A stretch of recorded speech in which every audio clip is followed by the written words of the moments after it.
Hello friends, അസ്സലാമലൈക്കും. Happy Ramzan. അപ്പോൾ റംസാൻ ആയിട്ട് ഇതെൻ്റെ ആദ്യത്തെ വീഡിയോ ആണ്.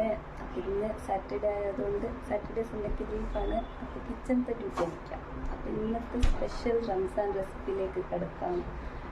അപ്പോൾ ഇന്ന് ഞാനൊരു അടിപൊളി എഗ്ഗ് ലോലിപോപ്പ് ഉണ്ടാക്കാൻ പോകാം. അപ്പോൾ അതിൻ്റെ റെസിപ്പിയും കാര്യങ്ങളൊക്കെ എങ്ങനെയാണെന്നുള്ളത് ഞാൻ കാണിച്ചു തരാം. അപ്പോൾ കമോൺ, ലെറ്റ്സ് സ്റ്റാർട്ട് കുക്കിംഗ്. അപ്പോൾ ആദ്യം തന്നെ നമുക്ക് വേണ്ടത് ബോയിൽ ചെയ്ത് വെച്ചിട്ടുള്ള മുട്ട, ഉള്ളി, പച്ചമുളക്, മല്ലിച്ചപ്പ്, അരിപ്പൊടി. അപ്പോൾ ആദ്യം തന്നെ നമുക്ക് പുഴുങ്ങിയ മുട്ടനൊക്കെ ഒന്ന് ഗ്രേറ്റ് ചെയ്തെടുക്കാം.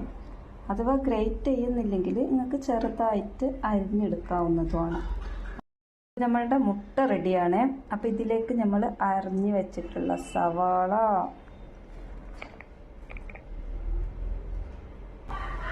പച്ചമുളക്, മല്ലിച്ചപ്പ്,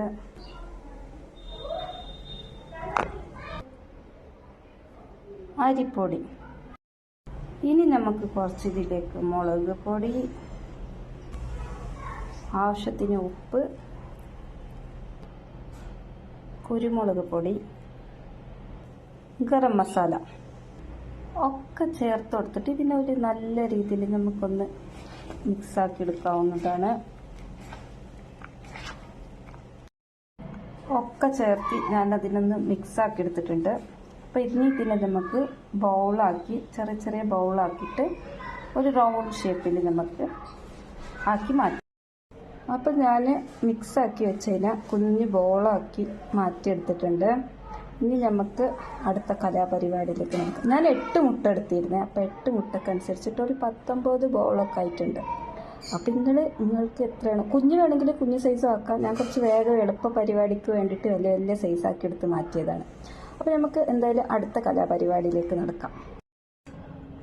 അപ്പോൾ 1 കപ്പ് കോൺഫ്ലവർ എടുക്കാം. അതിലേക്ക് 2 കപ്പ് മൈദ ചേർത്താം. ഇത് നമ്മൾ മുട്ടൻ്റെ പരിപാടിക്ക് പകരമായിട്ട് ചെയ്യണം. മുട്ടയിൽ മുക്കി പൊരിക്കുന്ന പകരം ഇന്ന് ഞാൻ കോൺഫ്ലവറും മൈദ ഇട്ട് ട്രൈ ചെയ്താൻ പോവാണ്. അപ്പോൾ നമുക്ക് ഇതിനൊന്ന് ഉപ്പ് ചേർത്തിട്ട് ഒന്ന് മിക്സാക്കി എടുക്കാം, വെള്ളം ഇട്ടിട്ട്. അങ്ങനെ നമ്മളുടെ മൈദയും കോൺഫ്ലവറും കലങ്ങിയിട്ടുണ്ട്. ഇതിലേക്ക് ഞാൻ കുറച്ച് കുരുമുളകും കൂടെ ചേർത്ത് കൊടുത്തിട്ടുണ്ടായിരുന്നു. പിന്നെ നമ്മളുടെ സ്ഥിരം പരിപാടിക്കുള്ള ബ്രെഡ് ക്രംസ്. അപ്പം നമുക്ക് അടുത്ത സ്റ്റെപ്പിലേക്ക് കടക്കാം. ആദ്യം തന്നെ നമ്മൾ കലക്കി വെച്ചിട്ടുള്ള മാവിൽ കലക്കിയിട്ട് ബ്രെഡ് ക്രംസിൽ നമുക്ക് ചേർത്തെടുക്കാം. ഇതേപോലെ ഒക്കെ ചെയ്ത് എണ്ണ ചൂടാക്കി എണ്ണയിലിട്ട് മുക്കി പൊരിക്കാം. അങ്ങനെ കോട്ട് ചെയ്ത് വെക്കാം. എന്നിട്ട് കോട്ട് ചെയ്തതിനെല്ലാത്തിനും എടുത്തിട്ട് ചൂടുള്ള എണ്ണയിലങ്ങ് മുക്കി നമുക്ക് പൊരിച്ചെടുക്കാം.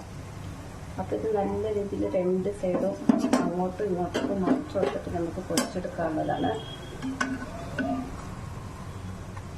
അപ്പോൾ ഇങ്ങനെ ഒരു ബ്രൗൺ കളറായി വരുമ്പോൾ നമുക്കിങ്ങനെ കട്ടിയിൽ നിന്ന് എടുത്ത് മാറ്റാം.